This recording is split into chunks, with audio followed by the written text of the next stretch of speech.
तो दोस्तों नमस्कार, स्वागत है आपका हमारे इस वीडियो में जहां पर हम आपको कुछ इंपॉर्टेंट क्वेश्चन करवाने वाले हैं। ये वीडियो बनाते टाइम मैं ये मान के चल रहा हूं कि आपने मेरे कॉमर्स बाबा पे मेरे जो वीडियो है कंटिन्यूटी और डिफरेंशिएबिलिटी के वो अच्छे से देख लिए हैं और आपको ये टॉपिक अच्छे से आता है। अब मैं आपको यहां पर इंपॉर्टेंट क्वेश्चन समझाने वाला हूं। उससे पहले मैं हल्का सा पीछे जाना चाहता हूं जहां पर मैं आपको बताऊंगा कि कंटिन्यूटी होती क्या है। कंटिन्यूटी मतलब आपका एक कोई ऐसा ग्राफ जिसको आप बिना पेन उठाए ड्रॉ कर दें, पहली चीज। दूसरी चीज ये कि हर पर्टिकुलर वैल्यू ऑफ x के लिए वहां पर पर्टिकुलर वैल्यू ऑफ y हो और कोई भी इसमें ब्रेकेज ना हो। कंटिन्यूटी चेक करने के लिए आपको f ऑफ a निकालना पड़ता है। मतलब अगर आपको कोई ग्राफ दिया हुआ है उसमें आपको किसी भी x इक्वल टू a के लिए वैल्यू निकालनी है, जो value x equal to a के लिए मतलब f ऑफ a के लिए आएगी वही वैल्यू उस पॉइंट से, उस मार्क्ड पॉइंट a से थोड़ा पहले, जिसको मैं बोलता हूं a के ऊपर minus a minus left hand वाला तरफ, उसकी वैल्यू वही आनी चाहिए। और राइट हैंड तरफ मतलब हल्का सा आगे उस a पॉइंट से इन तीन चीजों की वैल्यू सेम आएगी, तब जाके बोला जाता है फंक्शन को कंटिन्यूटी। मतलब f of a should be equal to f of a minus should be equal to f of a plus. तीनों वैल्यू आती है सेम, तब होता है कंटिन्यूटी। डिफरेंशिएबिलिटी मतलब जब आप अपने मार्क्ड पॉइंट से मतलब a से थोड़ा पीछे आते हैं, h distance, h is very very very very small distance, और थोड़ा आगे जाते हैं मतलब h डिस्टेंस प्लस जाते हैं, तो पीछे वाला क्या हुआ a माइनस h और आगे वाला क्या हुआ a प्लस h। जब आप राइट हैंड डेरिवेटिव टेस्ट और लेफ्ट हैंड डेरिवेटिव टेस्ट दोनों जब पास हो जाते हैं, मतलब राइट हैंड डेरिवेटिव और लेफ्ट हैंड डेरिवेटिव, जहां पर x की जगह आपका मार्क्ड वैल्यू मतलब a आता है, जब ये दोनों पास हो जाता है तो वो फंक्शन कहलाता है कि वो डिफरेंशिएबल है। ये बात ध्यान देने वाली बात है कि आपके हर ट्रिग्नोमेट्रिक फंक्शन अपने अपने डोमेन में कंटीन्यूअस होते हैं। हर कांस्टेंट फंक्शन, बहुत सारे फंक्शन आपके पता रहते हैं कि वो आपके कंटीन्यूअस हैं। वैसे डिफरेंशिएबिलिटी की बहुत सारे इशू होते हैं, लेकिन जानने वाली बात यह है कि हर एक डिफरेंशिएबल फंक्शन कंटीन्यूअस होता है, लेकिन हर कंटीन्यूअस फंक्शन डिफरेंशिएबल हो ये जरूरी नहीं है। तो ये कुछ बेसिक पॉइंट थे, मैं चाहता था कि क्वेश्चन स्टार्ट करने से पहले आपको बता दूं। अब हम स्टार्ट करते हैं हमारे क्वेश्चंस। तो दोस्तों शुरुआत करते हैं पहले क्वेश्चन से, जो कि बहुत इंपॉर्टेंट है। यहां पर आपको p और q की वैल्यू निकालनी है। तुरंत बता देता हूं कि ये कंटीन्यूअस बोल रहा है, इसका मतलब ये बोल रहा है कि LHL is equal to RHL। इसका मतलब f of pi by 2 will be equal to RHL equal to LHL। LHL कैसे निकलेगा आपका fx when pi by 2 minus fx when pi by 2 plus. तो लेफ्ट हैंड लिमिट और right hand limit दोनों हम लोग सेपरेटली निकालकर दोनों को इक्वेट कर देते हैं। मेरे ख्याल से हमारा आंसर आ जाएगा। तो ट्राई करते हैं। दोस्तों शुरू करते हैं क्वेश्चन, जहां पर हमने लेफ्ट हैंड लिमिट से स्टार्ट कर दिया है करना। लेफ्ट हैंड मतलब पाई बाय 2 अगर हमारा मार्क पॉइंट है तो लेफ्ट हैंड क्या होगा, हल्का सा पीछे मतलब पाई बाय 2 माइनस h। इसका मतलब ये कि आप x की जगह pi by 2 minus h replace करने वाले हैं। Where what is h? h is tends to 0, h is something which is tends to 0, very very small quantity, right? तो अब इस वाले में अगर वो बोल रहा है लेस देन पाई बाय 2, तो इन तीन कंडीशन में से कौन सी कंडीशन है जो कि लेस देन पाई बाय 2 वाली बात करती है? वो है कंडीशन ये पहली वाली। तो 1 माइनस साइन क्यूब x की जगह आ जाएगा आपका pi by 2 minus h। Sine pi by 2 minus h क्या होता है? cos pi by 2 minus h क्या होता है? Sine h। तो कॉम्प्लीमेंट्री एंगल बचपन के जो फॉर्मूले 10th क्लास के। अब ध्यान दीजिए यहां पर आपके पास 1 माइनस कॉस क्यूब h है। लिमिट h टेंड टू 0 आप हमेशा लगाइएगा। अब यहां पे इसको हम a cube minus b cube की आइडेंटिटी के फॉर्म में तोड़ सकते हैं, जो कि होता है a minus b a square plus ab plus b square. और यहां पर 3 साइन स्क्वायर h है, तो याद रखिए कुछ ऐसा कुछ करते हैं जिससे कि ये सॉल्व हो जाए। सॉल्व मतलब रिड्यूस हो जाए। तो साइन स्क्वायर को अगर मैं 1 माइनस कॉस स्क्वायर लिख दूं, कॉस स्क्वायर h, तो आपको नहीं लगता कि ये a square minus b square का फॉर्म लेके a minus b a plus b लेके यहां पर ये 1 माइनस कॉस h को कैंसिल कर देगा? भैया लिमिट h टेंड्स टू 0 लगाना मत भूलिएगा, इसका भी वेटेज होता है, याद रखिएगा। आगे बढ़ते हैं यहां से।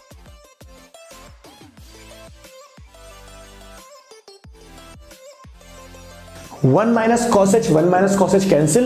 अब लिमिट h टेंड्स टू 0 पर है 1 plus cos H plus cos square H divide by 3 times of 1 plus cos H. अब आप अगर h की जगह 0 पुट करते हैं तो आपके पास आंसर आता है, ये रहेगा 1, cos 0 is again 1, cos square 0 is again 1 plus 3 1 plus 1। तो मेरे ख्याल से आपके पास आएगा आंसर 1/2।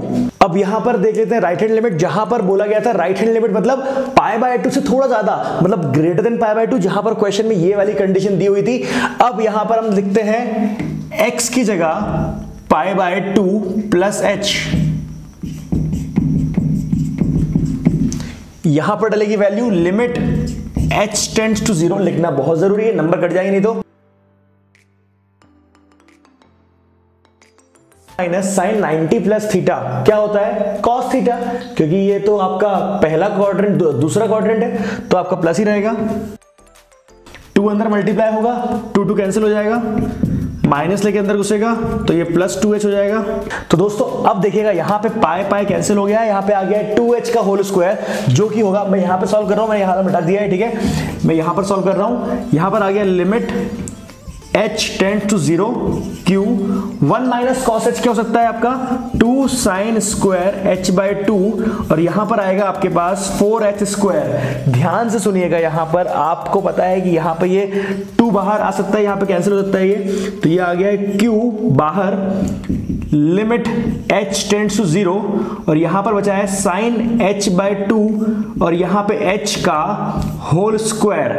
अब थोड़ा देर आप समझिएगा कि यहाँ पे 2 ही बचा है, जो कि हमने यहाँ पे समझ लीजिए कि q/2 ले लिया है, लेकिन आपको ये समझना बहुत जरूरी है कि ये sin h/2 के नीचे h/2 ही होना चाहिए, तब जाकर ये लिमिट की प्रॉपर्टी फॉलो कर पाएगा। कौन सी प्रॉपर्टी होती है, limit theta tends to 0 when sin theta by theta, तो उसको हम 1 लिखते हैं। तो यहाँ पर एक आपको 2 और चाहिए, मतलब 2 का स्क्वायर है, इसका मतलब क्या चाहिए आपको यहाँ पे 4। जी हाँ, 4 आप मल्टीप्लाई करेंगे, डिवाइड करेंगे, तो यहां पर अगली स्टेप में आ जाएगा, क्योंकि आपने 4 मल्टीप्लाई डिवाइड किया है तो यहां बाहर आएगा 4 और 4 टू 8 हो जाएगा, और आपके पास बचेगा लिमिट पे लगाने के लिए, इतने केस में आप लिमिट लगा देंगे h टेंड्स टू 0 और आंसर आएगा आपका q/8। मतलब आपके पास लेफ्ट हैंड लिमिट से आंसर आया है 1/2, राइट हैंड लिमिट से आपके पास आंसर आया है q/8। तो आपको सिर्फ इक्वेट करना बचा हुआ है, और आपको साफ साफ वैल्यू दी हुई मार्क्ड पॉइंट जो कि π/2 है, उस पे वैल्यू है p।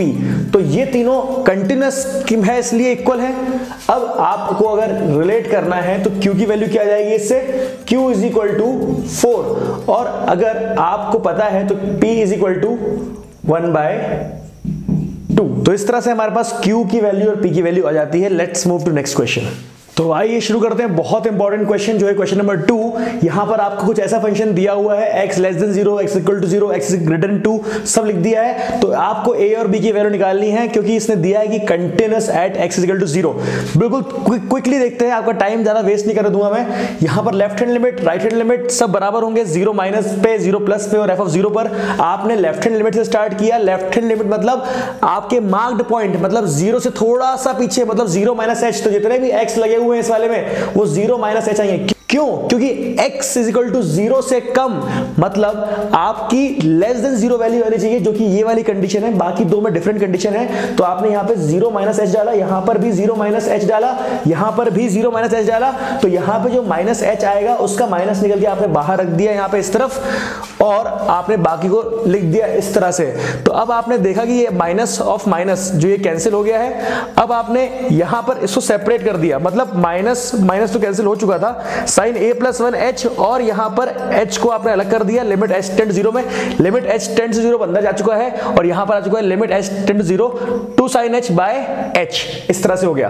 अब आपको मैं बता दूं साफ साफ कि बहुत ही आसानी से आप इसको अपने लिमिट वाली कंडीशन जो होती है, limit h tend to 0 sine h by h is 1, उसमें कन्वर्ट कर सकते हैं। अगर यहाँ पे a प्लस 1 यहाँ पे इसके बाजू में आ जाए, तो आप a प्लस 1 यहाँ पर और ऊपर मल्टीप्लाई कर देंगे, जिससे कि ये इक्वेशन कुछ इस तरह से दिखने लगेगी। आपने a प्लस 1 वन ऊपर मल्टीप्लाई कर दिया है। अब आपने क्या किया, a+1 को बाहर निकाल दिया और बाकी लिमिट लगाकर इस साइन पूरे पार्ट को, इतने पूरे पार्ट को आपने 1 कर दिया है। और यहां पर भी सेम हुआ है, 2 बाहर निकालकर आपने साइन h/h पे h टेंड्स टू 0 लगा दिया है, जिससे कि आपका ये सिर्फ 2 बचा और यहां पर आ गया है 1। इस पूरी चीज को सॉल्व करने के बाद ओपन किया ब्रैकेट आपने a+1 + 2, तो ये आ गया आपका a+3। तो लेफ्ट हैंड लिमिट में आपका आंसर आ गया a+3। अब चेक करते हैं कि राइट हैंड लिमिट जहां बोला गया है कि 0 से थोड़ा सा आगे, मतलब 0 + h वाली वैल्यू डालनी है। लेफ्ट हैंड लिमिट को पूरा सॉल्व करने के बाद मेरा आंसर आया था a+3। मैंने उसके पूरे सॉल्यूशन रब कर दिया है और अब आया हूं राइट हैंड लिमिट की तरफ। राइट हैंड लिमिट मतलब 0 से ज्यादा, मतलब क्या होना चाहिए, ये वाली कंडीशन है। यहां पर मैं x की जगह अब 0 + h डालने वाला हूं।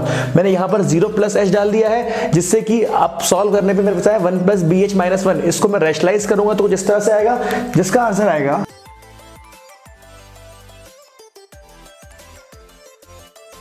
यहां पे आप देखेंगे कि आप h = 0 पुट अगर करते हैं तो आपका आंसर आएगा b/2। पूरे पार्ट को सॉल्व करने के बाद आपका आंसर आया b/2। अब हम देखते हैं कि किस तरह से left hand limit, right hand limit and at x = 0 को इक्वेट करते हैं। तो आपको मैं दिखा दूं ये चीज। इसमें हम लोग पहले लिखेंगे लेफ्ट हैंड लिमिट, जो कि है a+3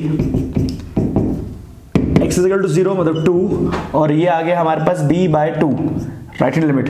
तो a की वैल्यू आएगी, यहां से इन दोनों कंपेयर करेंगे तो a की वैल्यू आएगी -1, और जब इन दोनों कंपेयर करेंगे तो b की वैल्यू आएगी 4। तो इस तरह से आप इनके आंसर निकाल सकते हैं। तो दोस्तों देख लेते हैं थर्ड क्वेश्चन, जहां पर आपके पास डिसकंटिन्यूटी वाला क्वेश्चन है, जिसमें ये पूछा गया है कि किस पॉइंट के लिए ये डिसकंटिन्यूअस होता है। तो लिमिट देखकर समझ में आ रहा है कि यहाँ 3 के लिए बात करनी है, और पहले बात करेंगे x = -3 के लिए, फिर बात करेंगे x = 3 के लिए।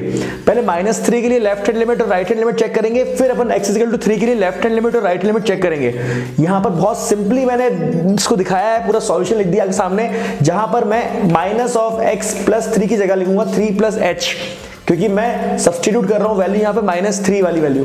अब यहां पर आपने सॉल्व किया तो h टेंड टू 0 आया, यहां पे लिमिट की वैल्यू 0 हुई तो 6 की वैल्यू आई। यहां पे राइट हैंड लिमिट डालने पर -2x लेंगे, जो कि -3 + h से रिप्लेस कर देंगे इसको, और आंसर फिर से 6 आएगा। अब बात करते हैं x = 3 के लिए। यहां पर भी हम लोग दोनों के लिए लेफ्ट हैंड लिमिट और राइट हैंड लिमिट निकालेंगे। आपके पास कुछ ऐसा सॉल्यूशन आएगा जो कि आएगा -6। राइट हैंड लिमिट में भी वही आंसर आना चाहिए आपका, लेकिन यहां पर आपका आंसर जो कि 6x + 2 वाली इक्वेशन में जब मैं x की जगह 3 + h डालता हूं तो मेरे पास वैल्यू आती है यहां पर ऐसे कुछ 18 + 6h + 2, और h की जगह 0 डालने पर आता है 18 + 2 जो कि होता है 20। लेफ्ट हैंड लिमिट हमारी राइट हैंड लिमिट के बराबर नहीं आ रही है, तो कंक्लूजन किस तरह लिखना है मैं आपको दिखाता हूं। तो दोस्तों देखिए, यहां पर जो है आपकी x = -3 के लिए लेफ्ट हैंड लिमिट और राइट हैंड लिमिट सेम आई थी, तो यहां तो फंक्शन कंटीन्यूअस रहेगा, पर यहां पर x = 3 के लिए लेफ्ट हैंड लिमिट और राइट हैंड लिमिट अलग अलग आई है। तो आप उसको लिखेंगे इस तरह से, यहां पर आएगा LHL = RHL, और यहां पर आएगा LHL = RHL। तो आपको एक स्टेटमेंट देनी पड़ेगी जहां पर आप बोलेंगे कि -3 के लिए ये पूरा फंक्शन कंटीन्यूअस है पर 3 के लिए नहीं है। तो इसका मतलब fx is a polynomial where x is always less than -3। तो x is continuous between x से -3 से लेके +3 तक। लेकिन जैसे ही वैल्यू आती है x = 3 पर, तो ये शो करता है डिसकंटिन्यूटी। तो इस तरह से आपको स्टेटमेंट लिखना है। मैं हो रहा हूं दृश्य, और इसको प्लीज कॉपी कर लीजिए, बहुत इंपॉर्टेंट क्वेश्चन है ये।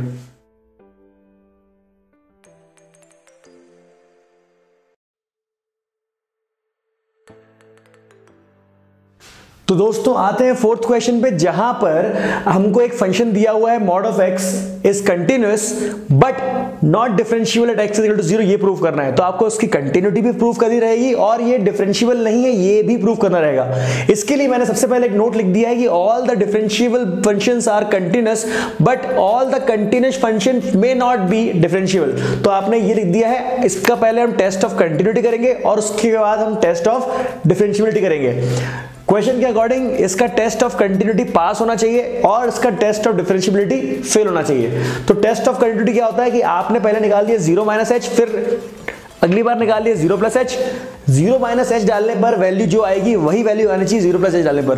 तो यहां पर आपने देखा कि इस तरह से प्रेजेंटेशन करना था कॉपी में। आपको ये मेन जानना है कि किस तरह से लिमिट डालना है। पहले x टेंड्स टू 0 नेगेटिव डालेंगे, फिर 0 नेगेटिव को हम क्या लिखते हैं 0 - h लिखते हैं, फिर उसकी लिमिट क्या होती है x की लिमिट होती है टेंड्स टू 0, जो कि बन जाती है h टेंड्स टू 0।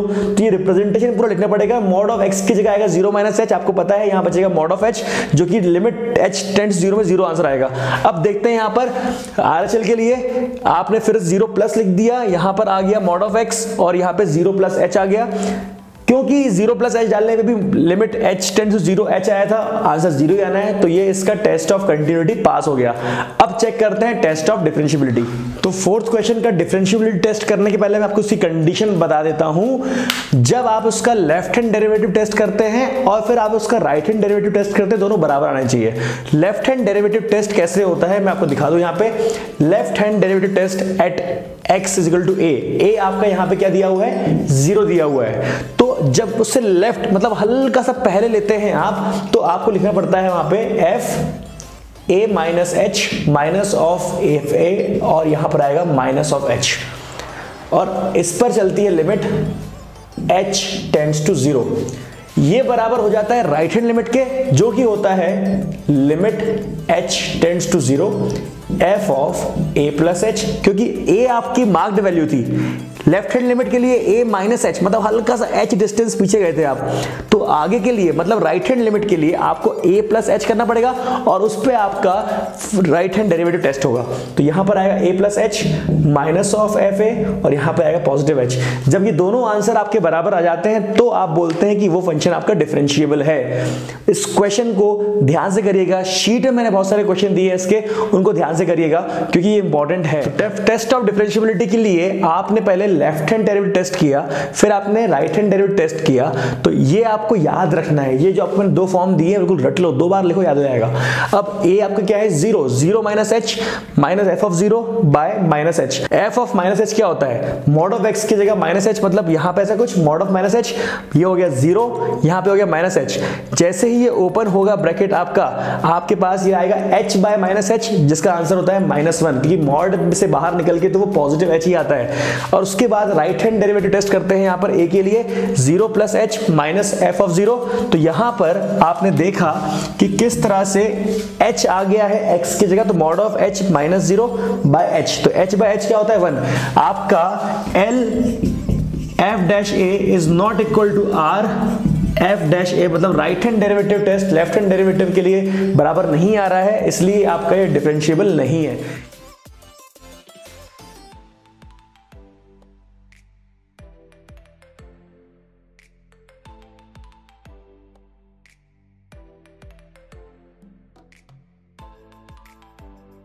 ये 4 क्वेश्चन थे आपके लिमिट्स के बेस पर, जो कि कंटिन्यूटी डिफरेंशिएबिलिटी में आए थे। ये वाला फॉर्मूला आपने लास्ट ईयर फर्स्ट प्रिंसिपल से प्रूफ कर दिया होगा, मैं इसके प्रूफ पे नहीं जा रहा हूं, लेकिन आपको फिलहाल तो इसका प्रूफ नहीं चाहिए, आपको सिर्फ ये फॉर्मूला याद होना चाहिए। इसी चैप्टर से रिलेटेड लैग्रांजे रोल्स थ्योरम, ये आपको बहुत अच्छे से आना चाहिए। कॉमर्स बाबा पे मेरे वीडियोस देख लीजिए पूरी तरह से, बहुत अच्छी डिटेल्ड वीडियोस हैं, क्वेश्चन किए हैं और शीट आपको यहां मिल जाएगी सॉल्व्ड। तो दोस्तों आपसे इजाजत लूंगा, बहुत आगे जाना है आप लोगों को, अभी 2 दिन बचे हुए हैं। इन 2 दिनों में सैंपल पेपर जरूर सॉल्व करिएगा। मैं लगातार सैंपल पेपर पोस्ट करूंगा, आपको दिन में 2 सैंपल पेपर दूंगा, लेकिन आप प्लीज उसको सॉल्व करते रहिए। मैं आपसे इजाजत लेता हूं, पापा जी की तरफ से धन्यवाद।